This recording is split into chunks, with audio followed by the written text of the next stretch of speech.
बीड जिल्ह्याच्या शिरूर कासार तालुका परिसरामध्ये आहे आणि मी ज्या ठिकाणी उभा आहे तो परिसर हाटकरवाडी असा डोंगरपट्ट्याचा हा परिसर आहे आणि हे इथं जे काम सुरू आहे, कॅमेरामनला विनंती करेल मी की पॅन करून दाखवा. इथं जे मिक्सचर आहे, पलीकडे खड्डे खोदले जातात, तिकडे पलीकडे लाईटचे जे काही ते चिमण्या वगैरे काय जे आहे ते बसवल्या जातात आणि हा सगळा परिसर जो आहे तो एका खाजगी कंपनी जे आहे ते ॲक्वायर केलेला आहे आणि इथं सौर ऊर्जा प्लॅन्ट जे आहे तो बसवला जातो आहे. इथला हा सौर ऊर्जा प्लॅन्ट शासनाच्या आधिपत्याखाली किंवा मग इथले तहसीलदार असतील, कोणी मंडळ अधिकारी असतील यांना विचारलं आहे का, किंवा मग तिथले शेतकरी जे आहेत त्यांना विचारलं आहे का, त्या शेतकऱ्यांना जे आहे ते त्यांच्याकडून जमीन ॲक्वायर करण्यासाठी त्यांची परवानगी घेतली आहे का, त्यांना देत असलेला जो काही मुआवजा दिला जातो आहे का, तितकी किंमत दिली जाते का, ज्या जमिनीची व्हॅल्युएशन आहे तेवढी जमीन जी आहे ती या ठिकाणी त्यांना पैसे दिले जातात का. तर असं होत नाही आहे. इथले तहसीलदार असतील, मंडळ अधिकारी असतील, जिल्हाधिकारी असतील, किंबहुना इथले तालुका लेवलचे, जिल्हा लेवलचे जे काही पुढारी असतील, इथले सत्ताधारी असतील, या सगळ्या लोकांना हाताशी धरून कुठली तरी खाजगी कंपनी हरियाणाची या ठिकाणी येते. शेतकऱ्यांची जमीन जी आहे ती कवडीमोल किमतीनं त्यांच्या परवानगीशिवाय या ठिकाणी घेते. यावरही धक्कादायक प्रकार असा आहे. काही आंदोलनकर्ते उपोषणाला बसले होते, ते सविस्तर सांगतीलच. मात्र इथं जमीन ज्याच्या नावावर आहे त्याच्या नावावरून चक्क कंपनीच्या नावावर गेलेली आहे, त्याला पैसे मिळालेले आहेत, काही जणांना कवडीमोल किमतीनं दिलेली आहे. उपोषणकर्ते याच प्रकरणाच्या विरोधामध्ये उपोषणाला बसले होते की आमची जमीन जी आहे ती कवडीमोल किमतीने घेतली जाते, आमच्या विरोधात जाऊन घेतली जाते आणि ते उपोषणाला बसले होते. ते माझ्यासोबत आहेत, विचारणार आहे. काय नाव आहे तुमचं आणि उपोषणाला कशासाठी बसले होते? काय नाव आहे तुमचं? सखाराम जाधव. बरं. उपोषणाला तुम्ही 5-6 दिवस मागच्या काळामध्ये बसले होते. काय नेमका हा प्रकार आहे, कशासाठी बसले होते उपोषणाला? ह्या शिरूर तालुक्यात ठिकाणी हाटकरवाडी सज्जामध्ये हरियाणा इथली खाजगी कंपनी इथल्या आमच्या परिसरातले जी काही लोक आहेत तर त्यांची जमीन असे कवडीमोल भावामध्ये लाटण्याचं त्यांचं काम चालू आहे. मी, माझे मित्र सामाजिक कार्यकर्ते संतोष शिंदे, आम्ही दोघांनी मिळून तहसीलदारला, कलेक्टरला, जिल्हा उपाधिकाऱ्यांना, तलाठी ऑफिस, मंडळाधिकारी, त्यानंतर निबंधक कार्यालय, त्यानंतर SP ऑफिस, सगळ्या ठिकाणी आम्ही निवेदन दिले की अशा ठिकाणी गैरप्रकार चालू आहे, त्यांना तुम्ही रोखा. पण परिस्थिती अशी 6 दिवस उपोषण केल्याच्या नंतरही आम्हाला शासनाच्या दारी कुठलाही रिस्पॉन्स भेटला नाही. तर मग जनरल आमच्या निदर्शनात असं आलं की ही परिस्थिती सगळी मॅनेज आहे. मग हे जी कंपनी का ह्यांनी सगळे टोटल अधिकारी जे की कलेक्टरपासून तर खालच्या लेवलपर्यंत सगळे मॅनेज केलेत. आम्ही ह्यांच्यावर कारवाई करायला आपल्या पाडोदा पोलीस स्टेशनला गेलो. तिथले PI साहेब काय म्हणले की त्यांच्यावर आपल्याला कारवाई करता येत नाही. बरं, का कारवाई करता येत नाही? आम्ही त्यांना 10 वेळेस विचारलं. बरं, तुम्ही आजच्या तहसीलदार साहेबांना 4 वेळेस विचारलं, सर तुम्ही त्यांच्या नावावर आज एकही गुंठा नाही, तिन्ही रजिस्ट्र्या केल्या. ती काय म्हणतात रजिस्ट्र्या केल्या, आज न उद्या त्यांच्या नावावर होईल. तुम्ही नावावर होईल, साधा जर एखादा विषय असेल, एवढं मोठं अनधिकृत काम चालू आहे, तुम्ही जोपर्यंत त्यांचं काही होत नाही. आज माझ्यासोबत काही शेतकरी आता समजा गावावरती समजा ते आल्याच्या नंतर त्यांना विचारून घ्या की त्यांची एकत्रीकरणातली जमीन आहे, त्यांचे मयत वडील आहेत, मयत वडील असल्याच्या नंतर त्यांची फॅमिली सहित लागेल का नाही, सगळं कुटुंब त्यांच्या हे करायला जे असतील ते परस्पर. समजा मी, माझा भाऊ विरोधात ह्यांना कंपनीला भिडला म्हणून भावाच्या वाट्याची जमीन तिने परस्पर फेर करणे, परस्पर लाटणे. तुम्ही आता रजिस्ट्रीचा उल्लेख केला, कशी रजिस्ट्री केली ते शेतकऱ्यांना विचारताच?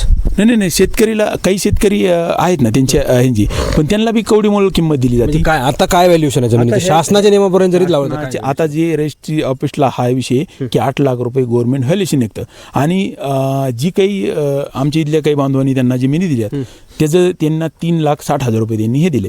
म्हणजे इथं 4,40,000 रुपये प्रति एकरी मागं ही. तर हा प्रोजेक्ट 100 एकरमध्ये चालला आहे. त्याच्यानंतर इथल्या काही ग्रामपंचायतीच्या काही NOC त्यांना काही वेगळं सांगितलं, समजा की ह्या कंपनीला NOC घ्यायची, तिसऱ्याच कंपनीला खरेदी करायची, चौथ्याच कंपनीला. म्हणजे आतापर्यंत इथं 4 ते 5 कंपन्याचा हे वेगळं मॅटर चालू. तुम्ही उपोषणाला बसले होते, तुम्हाला काय सांगितलं, काय आश्वासन दिलं जिल्हा प्रशासनाकडून?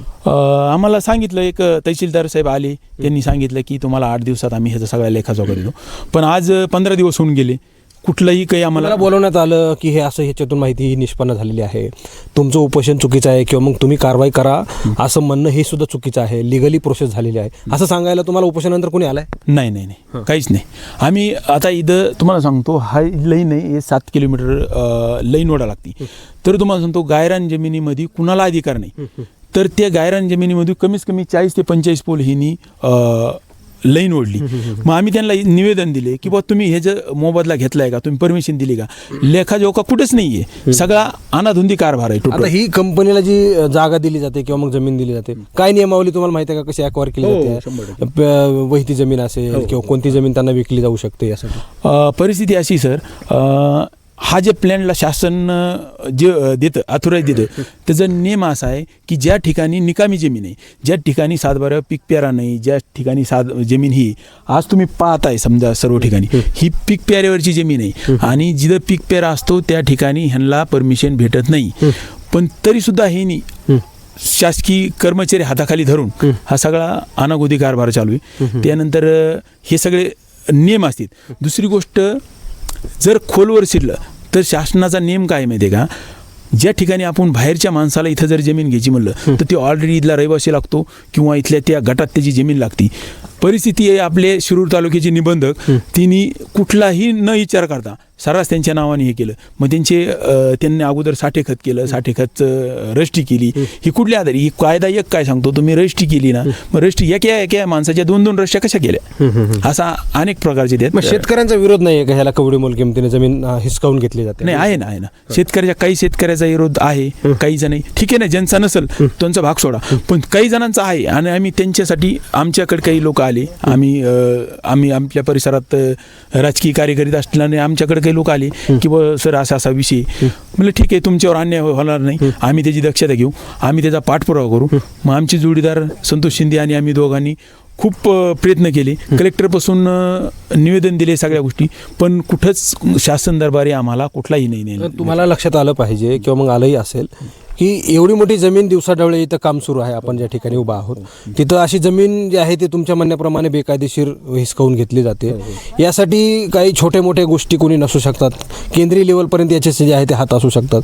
इथले स्थानिकचे पुढारी कोण असतील का, काही तुम्हाला त्यांचं कनेक्शन वाटतं का? तुम्हाला ज्या वेळेस उपोषणाला बसले किंवा मग ही सगळी चुकीची मागणी आहे म्हणण्यासाठी कोणी आलं होतं का की हे बरोबर नाही, असं पॉलिटिकल लीडर कोणाचा संपर्क असू शकतो, काय वाटतं? नाही, आम्ही ज्यावेळेस उपोषणाला बसलो त्यावेळेस फक्त आपले मंडळ अधिकारी असतील, नायब तहसीलदार असतील, तहसीलदार असतील, हे आमच्याकडं वारंवार भेटी देत होते आणि ते आम्हाला सांगत होते ते फक्त एवढं काम करते म्हणजे त्यांच्याकडे परमिशन असतील.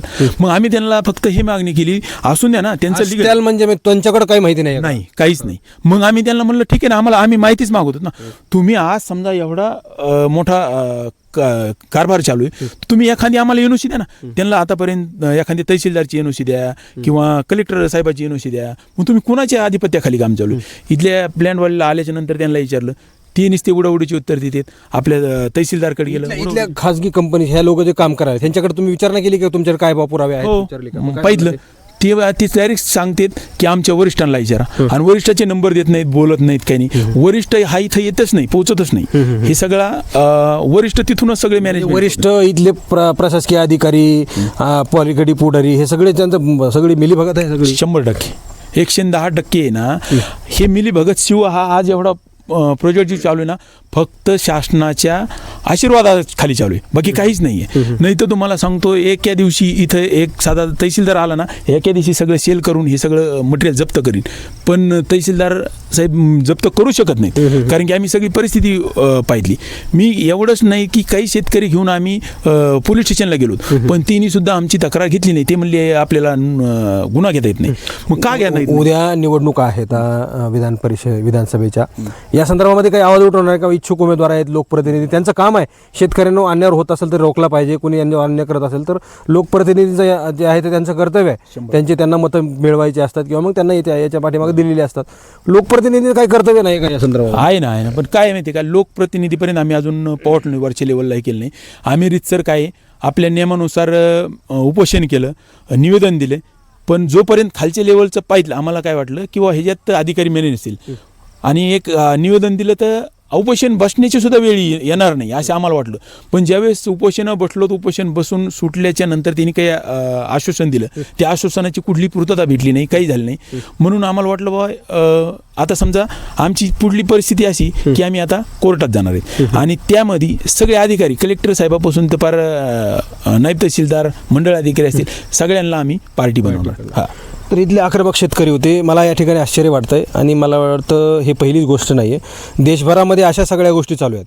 धनदांडगे येतात, कुठल्या तरी खाजगी कंपनी नव्यानं उभा करतात, शासनाचे टेंडर त्यांना मिळतात. आता ही जी लाईट आहे ती या ठिकाणी उत्पन्न केली जाईल आणि कुठल्या तरी गावाला एखाद्या फॅक्टरीला दिली जाईल.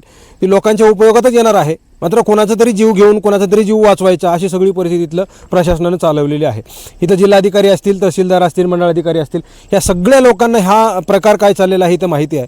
असं असताना शेतकऱ्यांचे मुंडके मोडून, शेतकऱ्यांचा जीव घेऊन, शेतकऱ्यांची जमीन आणि त्यांच्या उद्याची उपजीविकेचं काय, हा कुठलाही प्रश्न जे आहे तो न सोडवता इथं जमीन ताब्यात घेऊन कुठल्या तरी खाजगी कंपनीचे खिसे भरले जातात. घशामध्ये आपले जे आहे ते निधी इथला घातला जातो. इथले 2-5 रुपये कंत्राटदाराकडून घ्यायचे आणि लोकांचे जे आहे ते घरं भरायचे, खिसे भरायचे स्वतःचे. अशी सगळी परिस्थिती इथं गोरगरीब शेतकरी त्या कंपनीला, इथल्या तहसीलदारांना, मंडळ अधिकाऱ्यांना भिडू शकत नाहीत किंवा इथल्या पुढाऱ्यांना सुद्धा भिडू शकत नाहीत. पुढाऱ्यांचं काम आहे, इथले जे कोणी आष्टी पाठवता शिरूर मतदारसंघाचे आमदार असतील, माजी असतील, आजी असतील, या लोकांनी जे आहे इथलं काम बघणं गरजेचं आहे. शेतकऱ्यांवर होत असताना अन्याय त्यांना कसे काय सहन होतात. मतदानाच्या वेळी मात्र शेतकऱ्यांपाशी हात पसरून, पदर पसरून येतात की आम्हाला मतं करा, आम्ही तुमचा विकास करू. अशी सगळी परिस्थिती असताना इथं कुठलाही लोकप्रतिनिधी येत नाही. याचा अर्थ असा आहे का की लोकप्रतिनिधींच्याच आशीर्वादाने हे सगळं चाललेलं आहे. प्रशासन इथं जे आहे ते इथले तहसीलदार असतील, इथले मंडळ अधिकारी असतील, हे इथल्या लोकप्रतिनिधींच्या वरदहस्तामुळेच ह्या सगळ्या गोष्टी करतायत का, हा आता प्रश्न या ठिकाणी पडलेला आहे. 6 दिवस उपोषणाला इथले शेतकरी बसले, मात्र कुठल्याही प्रकारचं आश्वासन पूर्तता केली नाही. 6 दिवसामध्ये त्यांना माहिती देऊ असं सांगितलं, मात्र 15 दिवस उलटून गेलेले आहेत. कुठल्याही प्रकारची माहिती, ही जमीन कशा प्रकारे ॲक्वायर केली आणि काय भावाने घेतली, या सगळ्या गोष्टी का दिल्यात, ह्या सगळं सविस्तर सांगणं गरजेचं होतं. मात्र 15 दिवस उलटून जाऊन सुद्धा कुठल्याही प्रकारचं उत्तर इथल्या उपोषणकर्त्याला दिलेलं नाही. याचा अर्थ असा आहे की सगळा कारभार जो आहे तो अनागोंदी आणि भ्रष्टाचाराचा चाललेला आहे. त्यामुळे येणाऱ्या काळामधले हे तहसीलदार, इथले जिल्हाधिकारी, इथले मंडळ अधिकारी, इथले लोकप्रतिनिधी, या सगळ्यांना जे आहे ते पार्टी केलं जाईल असं इथल्या सामाजिक कार्यकर्त्यांनी शेतकऱ्यांच्या वतीनं सांगितलेलं आहे. कॅमेरा पर्सन परिवर्तन जाधव सह मी संग्राम धनवे, मराठी महाराष्ट्र न्यूज, शिरूर.